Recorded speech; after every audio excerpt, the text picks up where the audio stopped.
الحمد للہ رب العالمین۔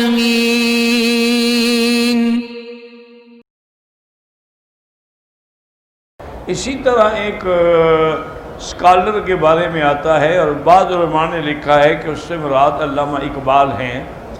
وہ ایک دفعہ گئے ماسکو کی طرف، رشیا کی طرف۔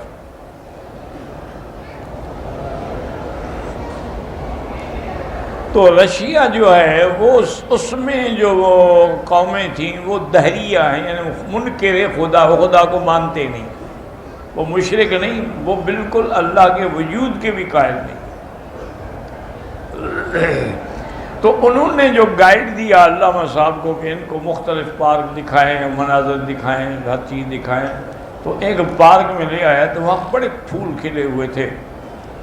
تو علامہ صاحب نے پھول دیکھے، بڑے خوش ہوئے اور تعریف کرنے لگے کہ یہ کیسے کیسے پھول پیدا، اللہ پاک نے کیسے پیدا کیے ہیں، یہ اللہ کی قدرت پر دلالت کر رہے ہیں۔ وہ تو دہریہ تھا نا، انہوں نے کہا کہ آپ لوگوں کو کیا بات ہے، ہر بات کو کہتے ہو اللہ نے پیدا کی، اللہ کہاں اللہ نے پیدا کیا ہے؟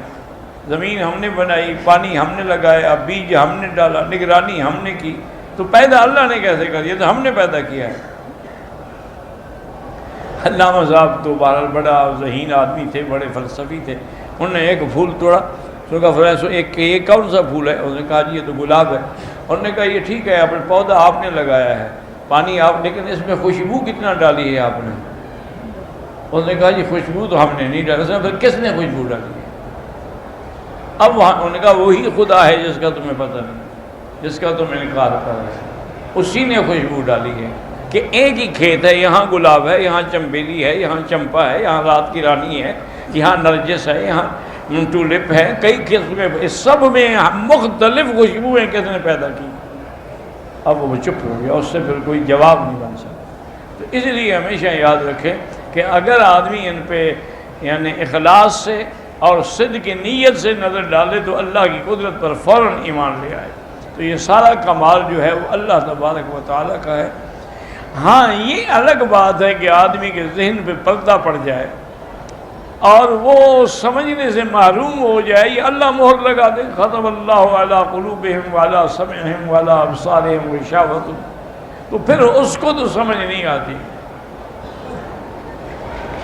آپ دیکھیں کہ چلو وہ تو پتہ نہیں دہریے تھے، کافر تھے، کہ ہمارے اپنے مسلمان جو ہیں وہ حضرت عبد القادر جیلانی رحمۃ اللہ علیہ کی محبت میں آ کے غلو میں اتنا بڑے ہیں، وہ کہتے ہیں کہ قاری عالم کا مدبر بھی ہے عبد القادر۔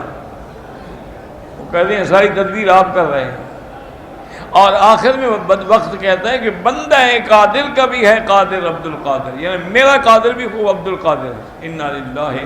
تو بھی عبد القادر کو کس نے پیدا کیا؟ اللہ نے۔ تو جب یہ ایک بات واضح ہے تو پھر آدمی دھوکے میں کیوں آتا؟ وجہ کیا ہے کہ عقل پہ پردے پڑ گئے، دلوں پہ مہریں لگ گئی۔